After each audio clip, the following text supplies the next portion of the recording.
ओम शांति। आज 1 अगस्त 2021 की अव्यक्त मधुर महावाक्य। रिवाज है 24 फरवरी 1988। हेडलाइन है वरदाता से प्राप्त हुए वरदानों को वृद्धि में लाने की विधि।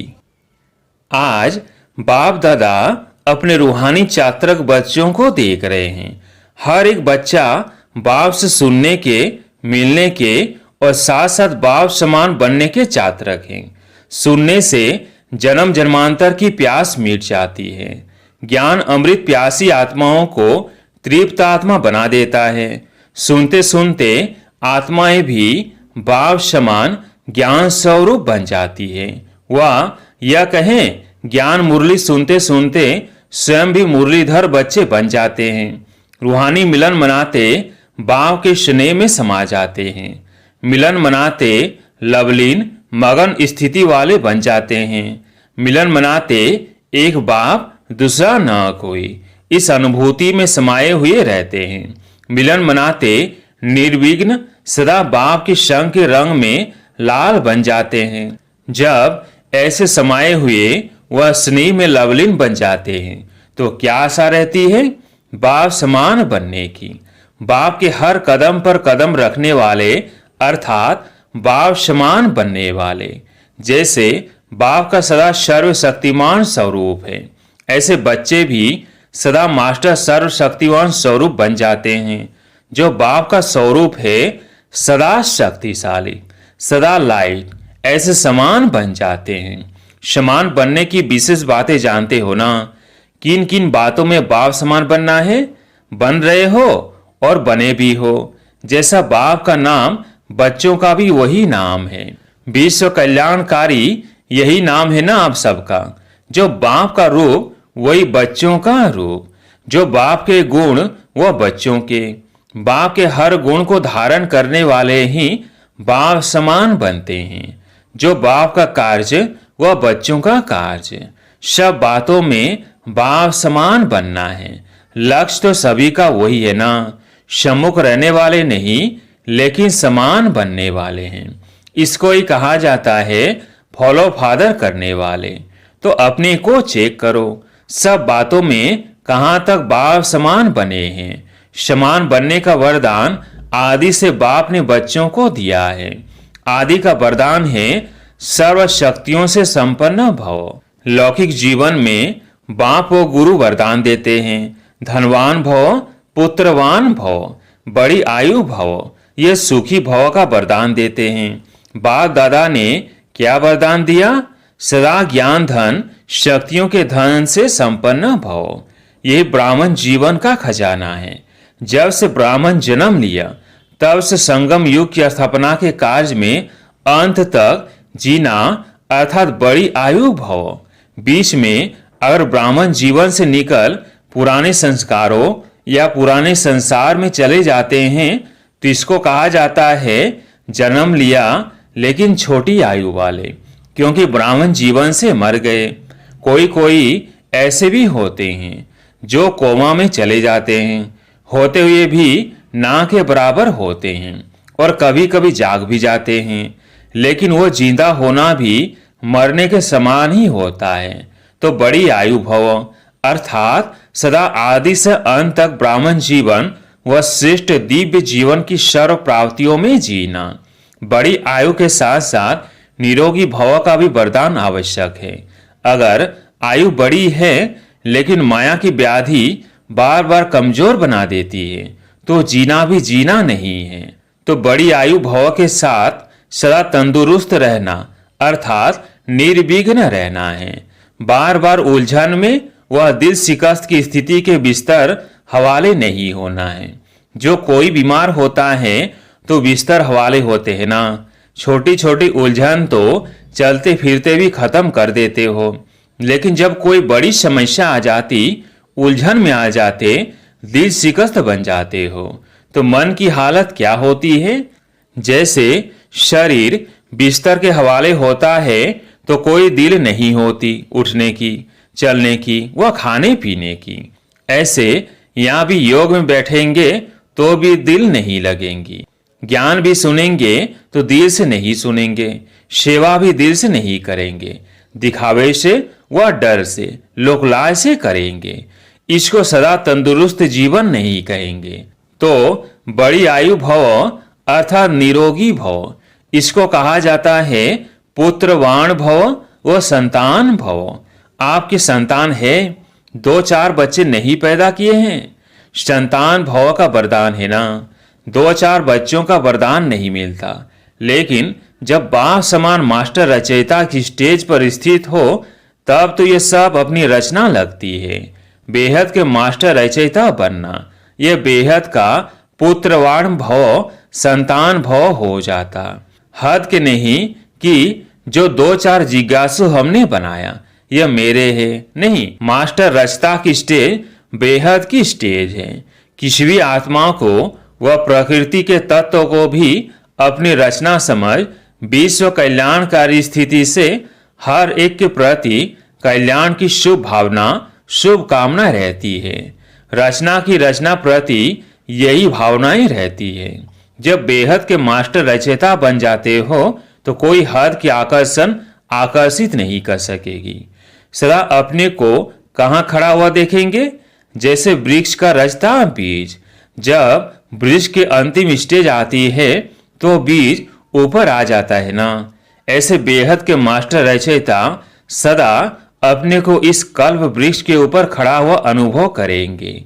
बाप के साथ साथ वृक्ष के ऊपर मास्टर बीज रूप बन शक्तियों की, गुणों की, शुभ भावना, शुभ कामना की, स्नेह की, सहयोग की किरणें फैलाएंगे। जैसे सूर्य ऊंचा रहता है तो सारे विश्व में स्वतः ही किरणें फैलती है ना।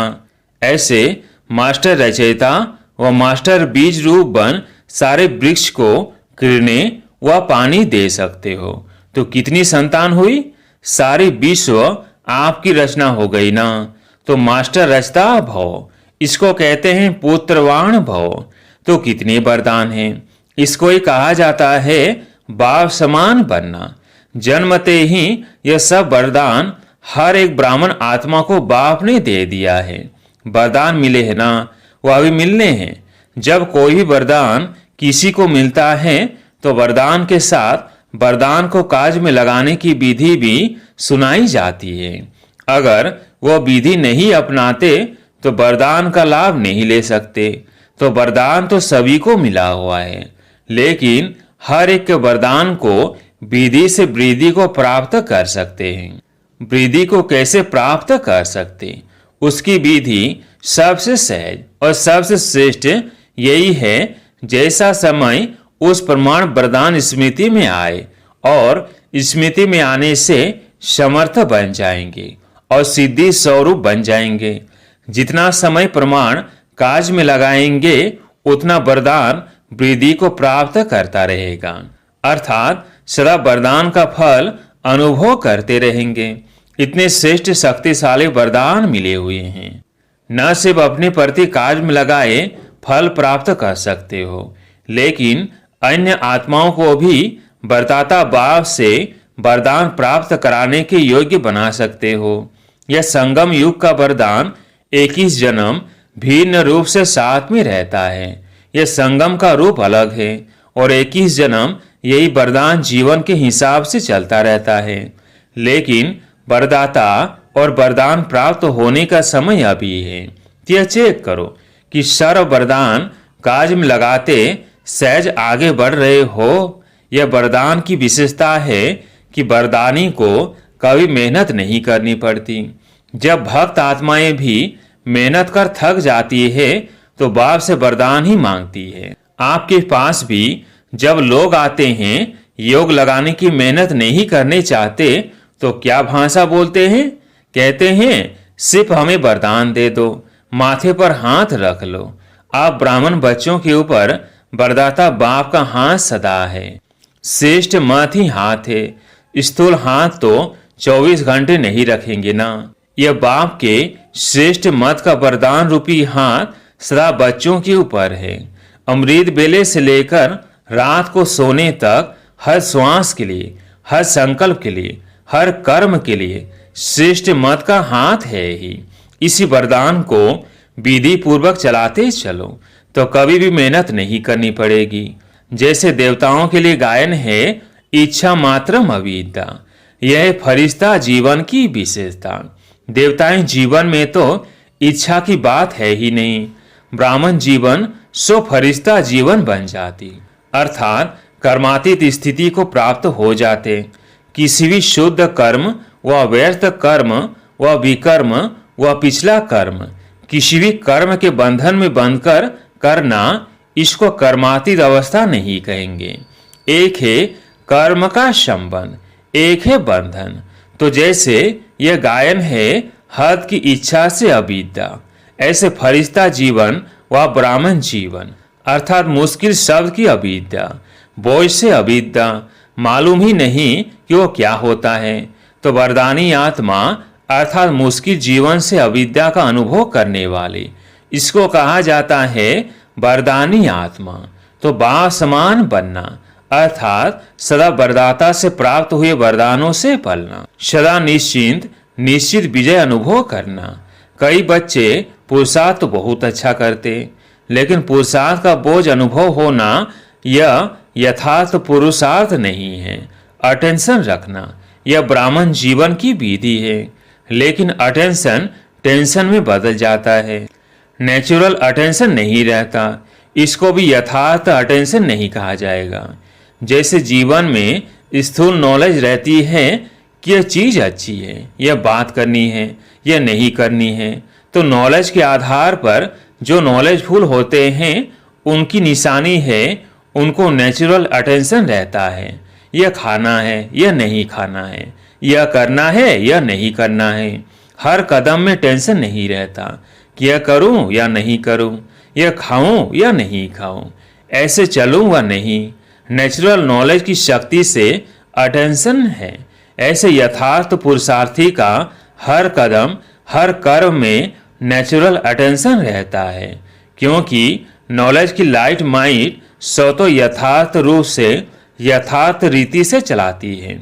तो पुरुषार्थ भले करो, अटेंशन जरूर रखो, लेकिन टेंशन के रूप में नहीं। जब टेंशन में आ जाते हो तो चाहते हो बहुत काम करने व बनने चाहते हो, नंबर 1। लेकिन टेंशन जितना चाहते हो उतना करने नहीं देता, जो बनने चाहते वो बनने नहीं देता। और टेंशन टेंशन को पैदा करता है, क्योंकि जो चाहते हो वो नहीं होता है तो टेंशन बढ़ता है।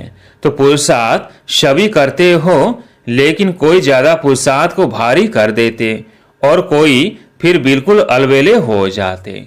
जो होना होगा हो जाएगा, देखा जाएगा। कौन देखता है, कौन सुनता है? तो न वो अच्छा न वो अच्छा है। इसलिए बैलेंस से बाप की ब्लेसिंग वरदानों का अनुभव करो। सदा बाप का हाथ मेरे ऊपर है, इस अनुभव को सदा स्मृति में रखो।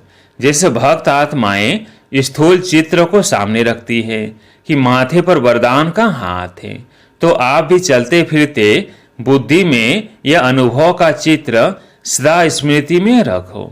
समझा? बहुत पुरुषार्थ किया, अब वरदानों से पलते उड़ते चलो। बाप के ज्ञान दाता विधाता का अनुभव किया, अब वरदाता का अनुभव करो। अच्छा, सदा हर कदम में बाप को फॉलो करने वाले, सदा अपने को वरदाता बाप के वरदानी श्रेष्ठ आत्मा अनुभव करने वाले, सदा हर कदम सहज पार करने वाले, सदा सर्व वरदान समय पर कार्य में लगाने वाले, ऐसे बाप समान बनने वाले श्रेष्ठ आत्माओं को बाप दादा का वरदाता के रूप में याद, प्यार और नमस्ते। मुख्य महारथी भाइयों से मुलाकात। जन्म से कितने वरदान मिले हुए हैं, हर एक को अपने अपने वरदान मिले हुए हैं। जन्म ही वरदानों से हुआ, नहीं तो आज इतना आगे नहीं बढ़ सकते। वरदान से जन्म हुआ, इसलिए बढ़ रहे हो। पांडवों की महिमा कम थोड़ी है, हर एक की विशेषता का वर्णन करे तो कितनी है। यह जो भागवत बना हुआ है वह बन जाए। बाप की नज़र में हर एक की विशेषताएं हैं और कुछ देखते भी नहीं देखते हैं, जानते भी नहीं जानते हैं। तो विशेषता सदा आगे बढ़ा रही है और बढ़ाती रहेगी। जो जन्म से वरदानी आत्माएं हैं वह कभी भी पीछे हट नहीं सकती, सदा उड़ने वाली वरदानी आत्माएं हो। वरदाता बाप के वरदान आगे बढ़ा रहे हैं। पांडव गुप्त रहते हैं, लेकिन बाप दादा के दिल पर सदा प्रत्यक्ष हैं। अच्छे अच्छे प्लेन तो पांडव ही बनाते हैं, शक्तियाँ स्वीकार करती, लेकिन कमाल तो लाने वालों की है। अगर लाने वाले लाए ही नहीं तो स्वीकार क्या करेंगी। इसलिए पांडवों को विशेष वरदान है, याद और सेवा का बल विशेष मिला हुआ है। याद का बल भी विशेष मिलता है, सेवा का बल भी विशेष मिलता है। क्यों?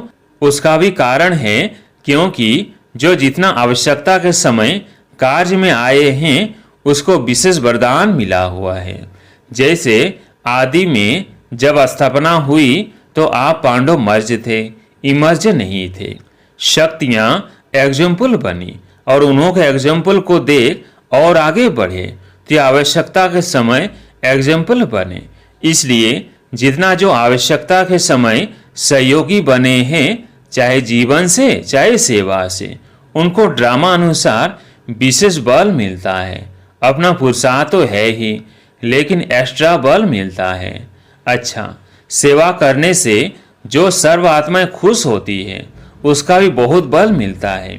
जो अनुभवी आत्माएं हैं उन्हों के सेवा की आवश्यकता है, क्योंकि जिन्होंने साकार में पालना ली है उन्हों को देख करके सदा बाप ही याद आता है। कभी भी आप लोग दादियाँ कहाँ जाएंगी तो विशेष क्या पूछेंगे? चरित्र सुनाओ, कोई बाप की बातें सुनाओ, तो विशेषता है ना। इसलिए सेवा की विशेषता का वरदान मिला हुआ है। चाहे स्टेज पर खड़े होकर भाषण ना भी करो, लेकिन ये सबसे बड़ा भाषण है। चरित्र सुनाकर चरित्रवान बनने की प्रेरणा देना, यह सबसे बड़ी सेवा है। तो सेवा पर जाना ही है और सेवा के निमित्त बनना ही है। अच्छा, वरदान हद की जिम्मेवारियों को बेहद में परिवर्तन करने वाले स्मृति स्वरूप नष्टो मोहा भव।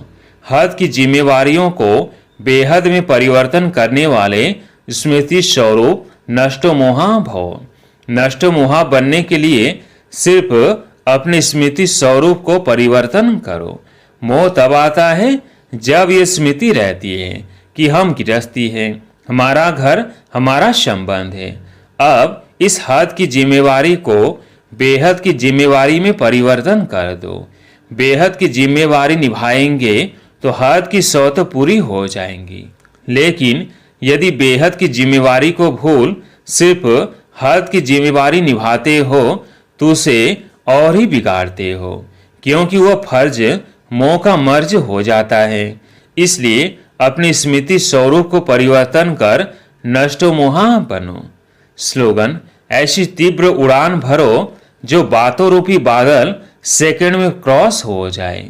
ऐसी तीव्र उड़ान भरो जो बातों रूपी बादल सेकंड में क्रॉस हो जाए। अच्छा, ओम शांति।